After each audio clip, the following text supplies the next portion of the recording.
छत्तीसगढ़ से इस वक्त की बड़ी खबर का रुख करेंगे। खबर है तोमर बंधु से जुड़ी हुई। सूदखोर तोमर बंधु मामले में पुलिस ने अब चार्जशीट पेश कर दी है। 2222 पन्नों की यह चार्जशीट है, जिसमें कई बड़े खुलासे किए गए हैं। सूदखोरी, ब्लैकमेलिंग और मारपीट के गंभीर आरोप भी इसमें हैं। परिवार की बहुएं चला रही थी सूदखोरों की कंपनी। देखिए, एक बड़ी खबर सामने आई है, बड़ा खुलासा हुआ है इस चार्जशीट में कि परिवार की जो बहुएं थी, यानी कि जो तोमर ब्रदर्स, इनकी जो पत्नियां थी, वो सूदखोरी की कंपनियां चला रही थी।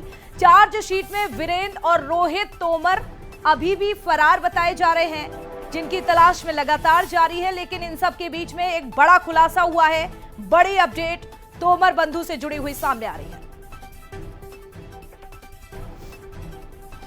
अब तक जो इन्वेस्टिगेशन किया गया था, तो उस इन्वेस्टिगेशन के आधार पर दोनों तोमर बंधुओं को छोड़कर अन्य आरोपी गण थे, उनके विरुद्ध में चालान प्रस्तुत किया गया है। इस चालान में 173(8) का जो सीआरपीसी का होता है, तो उसके तहत में परमिशन दिया गया है, जिसमें दोनों तोमर बंधुओं को फरार रखते हुए उनके विरुद्ध में इन्वेस्टिगेशन जारी रहेगा। शेष लोगों के विरुद्ध में चालान पेश कर दिया जाए। तो देखिए, पुलिस ने यह खुलासा किया है, चार्जशीट के बारे में जानकारी दी है कि किस तरह से बड़े आरोप हैं। अब मुश्किलें तो लगातार तोमर ब्रदर्स की बढ़ती हुई नजर आ रही हैं, लेकिन जिस तरह से यह चार्जशीट पेश की गई है, इसमें निश्चित तौर पर बड़े खुलासे हुए हैं। चलिए जानकारी लेते हैं। हमारी सहयोगी दामिनी बंजारे इस वक्त जुड़ चुकी हैं। दामिनी, चार्जशीट पेश की गई है, बताइए जरा इसमें किस तरह के मामले हैं, किस तरह के आरोप लगे हैं। तोमर ब्रदर्स तो फरार हैं, लेकिन इसमें क्या कुछ खुलासा हुआ है, बताइए जरा बड़ी बातें।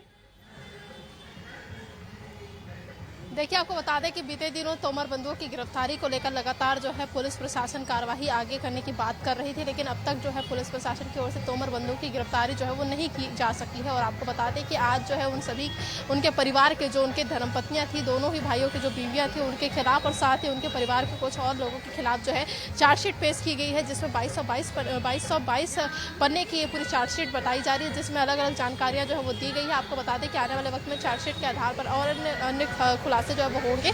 और खास बात आपको बता दें कि दोनों ही जो एक तरह से उनकी धर्मपत्नियां थी, उनके में जो है एक तरह से ऑफिशियल तौर पर जो एक तरह से दस्तावेज है, जो एक तरह से अलग से जो एक तरह से उनका व्यापार चल रहा था, उस पर जो है इनका एक तरह से वो ऑफिस जो है वो खोला गया था। बीते दिनों जो है कार्रवाई करते हुए निगम की टीम ने इसमें बुलडोजर की कार्रवाई की थी और दुकान को जो है वो तोड़ा गया था, ऑफिस उनका तोड़ा गया था और लगभग 3000 स्क्वायर फीट की जमीन जो एक तरह से दोनों ही तोमर बंधुओं के नाम पर थी, उसे पूरा सीज किया गया था, जिसमें आधा जो हिस्सा था वो उनकी पत्नी के नाम पे था। इसी वजह से उसके खिलाफ जो है वो कार्रवाई नहीं की गई था। आने वाले वक्त में अन्य लोगों की गिरफ्तारी भी इस मामले में होगी, साथ ही आने वाले वक्त में इसमें और कई अन्य खुलासे जो है वो हो सकते हैं। रायपुर पुलिस इसे लेकर लगातार तैयारी कर रही है। आने वाले वक्त में तोमर बंधुओं की गिरफ्तारी जो है वो जल्द होने का दावा भी करते नजर आ रही है।